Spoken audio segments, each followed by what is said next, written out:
මුදලාලි මාලන්ව අල්ලගෙන ඇවිල්ලා ලොකු පුරසාරමක් දුන්නා. මම ගම් කුකුලෙක් නෙමෙයි පොර කුකුලෙක් කියලා. දැන් අපිට තේරෙනව නේද? මේ කුකුලා කියන්නේ නිකම්ම නිකන් ගම් කුකුලෙක් නෙමෙයි. පොත පොර කුකුලෙක් කියලා. තේරෙනවද?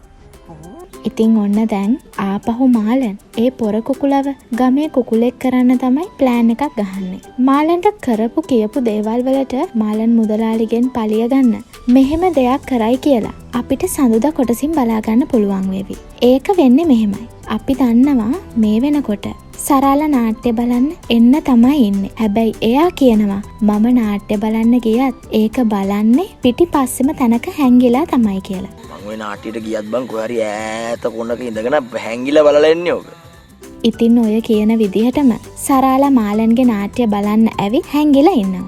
දැන් නාට්‍ය පෙන්වන්න ඔක්කොම සූදානම්. සුරංගත් මයික් එක අතට ගත්ත වෙලාවේ ඉඳලම පුරසාරම්ම තමා කියවන්නේ. මුදලාලි ගමේ කට්ටියයි හරිම උජාරුවට නාට්‍ය බලන්න එකතු වෙලා ඉන්නවා. ඔන්න නාට්‍ය පටන් ගන්නවා. ටික වෙලාවක් නාට්‍ය හරි ලස්සනට පෙන්නගෙන යනවා. කට්ටියම ගොඩාක් ආසාවෙන් නාට්‍ය දිහා බලාගෙන ඉන්නවා.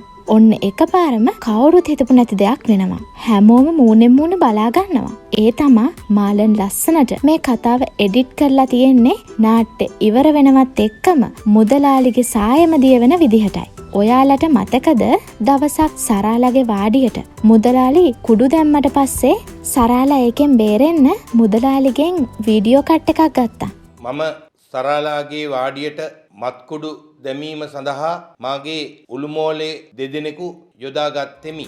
අන්න ඒ වීඩියෝ එක මේ ගලෙන් වැටුණු කුමාරයා නාට්‍ය ඉවර වෙනවත් එක්කම ප්ලේ වෙන විදිහට තමයි මාලන් මේක සෙට් කරන්නේ. මොකද එදා මුදලාලිගේ ඒ වීඩියෝ එක රෙකෝඩ් කරේ මාලන්ගේ ෆෝන් එකෙන් නිසා. ඒකේ වීඩියෝ ෆුටේජ් එකක් අනිවාර්යෙන්ම මාලන් ළඟ තියෙන්න පුළුවන්. කොහොම හරි මේ වුණ වැඩෙන් මුළු ගමම දැනගන්නවා මුදලාලිගේ කැරක්ටුව. මුදලාලිට දැන් පොළව පලාගෙන යන තරම් ලැජ්ජයි. ඊට පස්සේ මුදලාලි දියෝග බදුලා ධම්මලා මාලන්ව අල්ලගෙන එයාට කරදර කරන්න යනවා. ඔන්න ඔතනදි තමයි කැලේ හැංගිලා නාට්‍ය බලාගෙන ඉන්න සරාලා ඉස්සරහට එන්නේ. මොකද කවුරුත් දන්නේ නැහැ සරාලා මෙතෙන්ට ඇවිල්ලා ඉන්නවා කියලා. ඉතින් දියෝග බදුලා වට වෙලා මාලන්ට ගහන්න හදනකොටම සරාලා ඇවිත් මාලන්ව බේර ගන්නවා. දැන් ඔයාලා බලනවා ඇති මාලන් මේ වගේ වැඩක් කරාට පස්සේ කොහොමද ආපහු කුකුලා එක්ක හිතවත් වෙන්නේ කියලා. ඒකටත් හොඳ ලස්සන බොරුවක් මාලන් ගහනවා. එයා කියනවා අනේ කුකුලා අංකල් මම මේක හිතලා කරපු දෙයක් නෙමෙයි. මෙයාගේ වීඩියෝ එකක්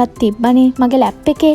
ඉතින් ඒකේ ෆයිල් එක තිබ්බ ෆෝල්ඩර් එකේමයි නාට්‍යයක් තිබිලා තියෙන්නේ. අනේ ඉතින් ඒක ඔටෝ ප්ලේ වෙලා කියලා මාලන් කියනවා. කොහොමත් මුදලාලිත් වැඩිය කම්පියුටර් ගැන දන්නේ නැති නිසා එයා ඒක විශ්වාස කරනවා. දැන් ඉතින් ඔක්කොමලා සඳුදා කතා බලලා මේක මෙහෙම උනේ නෑ කියලා මියුරු වචන වලින් කමෙන්ට් දාන්නේ නැතුව හැම වෙලාවම නිර්මාණයක් අගය කරන්න පුරුදු වෙන්න. මොකද මෙහෙම කතාව ඉස්සරහට වෙයි කියලා හිතන දේ හරියටම තිතටම කියන්න අඩුම තරමින් නාට්‍ය රංගපාන අයටවත් බෑ.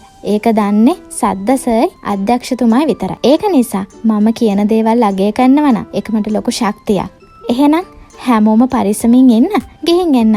මං ඔයාගේ ආදරණීය භූමි.